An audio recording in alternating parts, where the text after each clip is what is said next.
Okay, so this is the actually the second time I record this part of the video because I took off my headset. I recorded the whole video and then I looked at myself.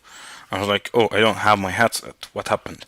Um, so continuing, basically on reading and writing files, there's let's see some examples. Echo is basically echo hello would basically echo is Linux command that will just print the output of whatever text you write next to it. So it's basically, in this case, it's printing hello, redirecting it to foo, and then cat will show you whatever is in the file foo, and it prints hello. Here's a very useful tool that will show you very interesting aspects of what happens actually when you do cat. strace is a Linux tool that basically prints out or shows you the different syscalls that are being called when you perform any command. So strace cat foo will basically show you all the syscalls that happen when you call cat foo. So when you call cat foo, what you're actually doing is that you're opening the file foo for read only, because cat is basically reads the file, and large file because, well, cat can actually read very large files. So that's why you have the large file descriptor. And then you have read syscall, which basically reads 3 bytes or 3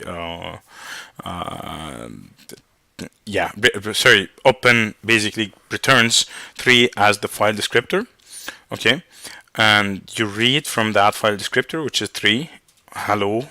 I mean, this is the first part of the text, and you read for 1096 bytes, and then you write basically that you have, because what happens is that when you read, you have to change the metadata to show that to show that the last time this file got accessed was now, right? So you basically actually have to write, and then and you also have to write to your terminal also. So you're writing to terminal whatever you have read, and then it gets printed out, and then you read again from the file.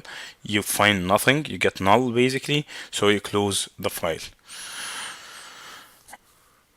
Sometimes you do not want to do sequential read. So read and write, what they do is that they, as we have been discussing, the way that hard drives that basically magnetic hard drives work is that you would have sectors, and a file will be basically multiple sectors next to each other. So in many cases, you really do not want to read the file sequentially. You just want to jump from some part on the file to maybe right in the middle, instead of basically starting from the beginning. You want to basically, sometimes you want to tail the file. You want to take the last 10 lines in the file, for example. So seek is lseek is a syscall that enables you to do this, and it basically takes as input the file descriptor. So fields is the file descriptor, and jumps with an offset that you specify, which is the offset parameter that you pass here. And offset, the nature of the jump, how jump is actually implemented, is controlled by a third parameter, which is once. Once is basically a parameter that tells the lseek how to interpret offset. Because in some cases you might basically say that I want to go to line 22 in the file, right? And in that case, what you're trying to do is that you're counting from the very beginning of the file, and you want to go to line 22. On the other hand, in some cases, you might actually want to say that I want to skip the next line and go to the line after. So my offset is basically I'm jumping one line, right? Or you might say that I want to jump 15 lines from here. So you want offset to basically, once basically tells you how offset will behave. In other cases, you might actually want to jump relative to the end of the file. Okay. So seek set, for example, if once is seek set, which is a predefined number, then the offset is set to offset bytes. So it basically starts from the beginning of the file and jumps. If it's seek current, again a predefined number, the offset is then set to be a jump from where you are right now in the file forward. If it's seek end, then the offset is set to the size of the file plus the offset bytes. So if you have negative offset bytes, for example, then seek end will just go rewind in the file. Now, write also has, or most file systems have an interesting implementation of write. Since writing is an expensive process, again, you need to seek, you need to move, and so on, and you need to get the spin up and down, at least in HDDs. What the needle? What actually happens is that you do not write basically immediately. You cache some writing for maybe 5 seconds or 30 seconds, and after 5 seconds, basically waiting to collect a large amount of data to write at once, you start writing to disk, which actually means that in some cases, if in these 5 seconds, or if it's 30 seconds even, you lose power on your system fails, something happens, basically lightning strikes you or something, then you will lose the work that has been done in the past 5 seconds or 30 seconds. And for most computer systems, this is fine, because as a human, you're probably in 5 seconds, you're at a maximum going to write like type 10 words, so you're going to lose something less than 10 words, right? If you're like the fastest typist on earth. Well, I don't know, maybe more, but anyway, it's not like you're not going to lose lines and lines that you have written. It's going to be very minimal. In some other systems, this might not work because, well, you have a very high write volume. For example, if you're working on a networked system where the writes are actually requests coming from thousands of users all around the world, then it's a very different matter. Now, all of a sudden, you want to write as soon as you can. And so for these cases, you have the fsync syscall. Right now, just to basically make sure that everybody gets what we're doing, we're going through multiple syscalls for the Linux file system. And then basically the fsync syscall, it forces writing immediately. So if you call fsync, it forces writing immediately to the file for any cached data for that file. So this is sample code. You basically open a file foo, you create it, you create the file, you basically pass. So it's write only. You truncate if the file already exists, which means that you overwrite it if it exists. You make it a blank file if it already exists. You give the user read powers and write powers.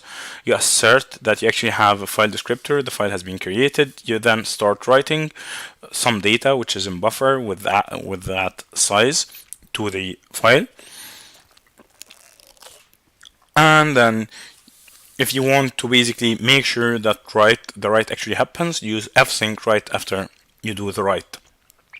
And you fsync and pass in the file descriptor. So basically telling the file system that anything that is waiting to be written on this file should be done right now. Okay.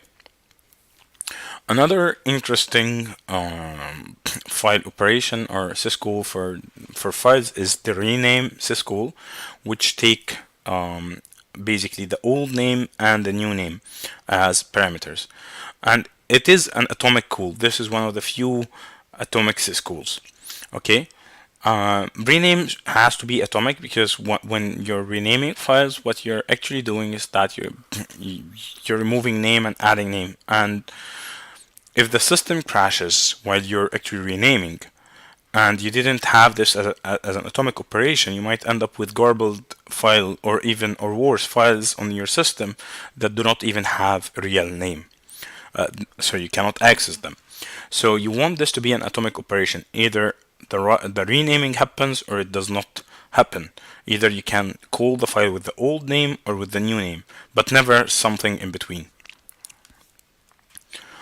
And this is yet again a rename example. So you basically create a file, you open a file, create it, you write to it, and you fsync it, okay, and then you rename the file, okay. So in this case, now your file will carry the correct name if failure happens, either the old one or the new one. As we said, every file will have metadata associated with it, and sometimes you actually want to read this metadata. And this metadata contains all sorts of useful information that you can use, and you can do that using the stat or fstat system calls. So the stats call will return a file descriptor. It will return a stat structure that contains information such as the ID of the device containing the file. Basically, if you have multiple hard disks, which one contains the file, the inode number for that file, if there are any protections for that file, so you can, who can read it, who can write to it, and so on. Number of hard links, and we'll talk about hard links a little bit later. User ID of the owner, group ID of the owner. Every user has an ID, and every user belongs to a group, and that group will have an ID. Device ID, if that file is special, because you might have this file is actually a device driver or something. The total size of the file in bytes, the block size for the file system IO, the number of blocks allocated to that file, time to last access, time to last modification, time of last status change. So this is all the metadata that you actually can get using the stats syscall, which takes a path name or a file descriptor to a file. Now, when we talk about, we have talked about creating files, we should also talk about removing files. And removing files, if we strace rm4, where we are trying to remove the file, we find that removing a file is actually calls a syscall that is called unlink. And we will actually understand what is unlink very shortly.